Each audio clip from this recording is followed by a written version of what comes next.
Hello दोस्तों, आप लोग का एसएन क्लासेस में स्वागत है। हम एमएमबी डीजल मैकेनिक और ऑटोमोबाइल ट्रैक्टर मैकेनिक आज सबका सिलेबस इसमें बताएंगे। तो पहला जो हमारा है वो है इंजन के बारे में। तो इंट्रोडक्शन ऑफ इंजन, इंजन का परिचय और टाइप ऑफ इंजन, इंजन के प्रकार। तो हम जानते हैं कि इंजन किसे कहते हैं। इंजन के बारे में, इंजन इंजन ऐसी मशीन जो हीट एनर्जी को मैकेनिकल कार्य में परिवर्तित करे उसे इंजन कहते हैं। अब इसके बाद देखते हैं क्या टाइप ऑफ इंजन, इंजन के प्रकार। इंजन दो प्रकार के होते हैं। पहला है इंटरनल कंबशन इंजन, जो हमारे सिलेबस में दिया गया है। इसको हमको ज़्यादा से ज़्यादा फोकस इसी पे करना है। और जो हमारा एक्सटर्नल कंबशन इंजन है ये हमारे सिलेबस से हटके है, इस पे उतना फोकस नहीं करना है। इसके बारे में थोड़ा बहुत जान लेते हैं क्योंकि इससे भी क्वेश्चन आता है। तो हम पहले एक्सटर्नल कंबशन इंजन के बारे में जान लेते हैं। एक्सटर्नल कंबशन इंजन किसे कहते हैं। तो एक्सटर्नल एक्सटर्नल कंबशन इंजन ऐसे इंजन जिनमें ईंधन प्रायः इंजन के बाहर जलता है उसे एक्सटर्नल कंबशन इंजन कहते हैं। जैसे स्टीम इंजन, इसमें क्या है कि जो हमारा कंबशन चेम्बर है वो इंजन के बाहर होता है, किसी अलग जगह पे, क्योंकि इसका जो कंबशन चेम्बर है वो भारी होता है, तो इसको अलग किया जाता है। तो ये देखिए, ये हमारा है कंबशन चेम्बर, और इसके ऊपर क्या है कि वाटर इसमें ऊपर भरा जाता है। कंबशन चेम्बर के ऊपर वाटर को हीट किया जाता है। तो हीट होने के बाद क्या है कि वाटर हमारा वाष्प में, स्टीम में बदल जाता है। बदलने के बाद क्या होता है कि ये हमारा जो वाष्प है वो क्या है कि पिस्टन पे प्रेशर डालता है। तो पिस्टन हमारा ऊपर से नीचे की तरफ जाने लगता है, टीडीसी से बीडीसी की तरफ जाने लगता है।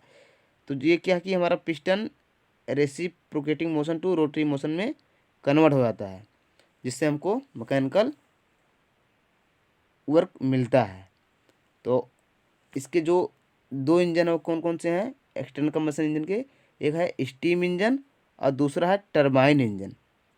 दूसरा टरबाइन इंजन है। यही दो क्वेश्चन में पूछा जाता है। तो अब देखते हैं हम इंटरनल कंबशन इंजन। इसके भी दो भाग होते हैं। पहले हम देख लेते हैं इंटरनल कंबशन इंजन किसे कहते हैं। तो पहले इंटरनल कंबशन इंजन के बारे में जान लेते हैं। इंटरनल कंबशन इंजन वह इंजन होते हैं जिनके अंदर ईंधन प्रायः कंबशन चेंबर के अंदर ही जलाया जाए, उसे इंटरनल कंबशन इंजन कहते हैं। जैसे कि हमारा डीजल इंजन होता है और पेट्रोल इंजन होता है। तो ये हमारा क्या है, इंटरनल कंबशन इंजन होता है। क्यों? क्योंकि देखिए इसमें जो हमारा कंबशन चेंबर है ये यहाँ पर, या तो फिर सिलेंडर हेड में होता है कंबशन चेंबर, या पिस्टन में बनाया जाता है। तो वहाँ पर कुछ गैप इसलिए छोड़ा क्योंकि जो हमारा कंप्रेस होता है तो वहाँ पर जो हमारा फ्यूल होता है और हवा का मिक्सर, तो वो दबता है, क्योंकि दबने से वो हीट हो जाता है। तो इसीलिए इसमें कंबशन चेंबर बनाना पड़ता है। तो ये हमारा हुआ। और इसका जो आविष्कार हुआ था इस इंटरनल कंबशन इंजन का, वो हुआ था 1876 में। 1876 में कौन किए थे? M.R. ऑटो ने किया था। ऑटो ने किया था। ऑटो ने किया था इसको। तो अब देखते हैं इंटरनल कंबशन इंजन कितने प्रकार के होते हैं। ये दो प्रकार के होते हैं। पहला है स्पार्क इग्निशन इंजन, जिसको हम पेट्रोल इंजन भी कहते हैं। और दूसरा है हमारा कंप्रेसर इग्निशन इंजन, जिसको हम डीजल इंजन भी कहते हैं। तो स्पार्क इग्निशन इंजन क्या है कि जिसमें एक्सटर्नल स्पार्क की ज़रूरत होती है, बाहर स्पार्क की ज़रूरत होती है, इसलिए इसको हम स्पार्क इग्निशन इंजन कहते हैं। इसमें स्पार्क प्लग लगाया जाता है। और जो हमारा कंबशन इग्निशन इंजन होता है इसमें क्या है कि जब हमारा कंप्रेशन स्ट्रोक में, जब ईयर जो हमारी वो हीट हो जाती है और इंजेक्टर जब हमारा छिड़काव करता है कंप्रेसर स्ट्रोक के लास्ट में, तब क्या है कि वहाँ पर इतनी हीट हवा होती है कि जैसे ही डीजल का छिड़काव होता है तैसे उसमें आग लग जाती है, जिससे हमें पावर स्ट्रोक मिलता है। तो इसलिए इसको हम कंप्रेसर इग्निशन इंजन कहते हैं। ये डीजल इंजन है।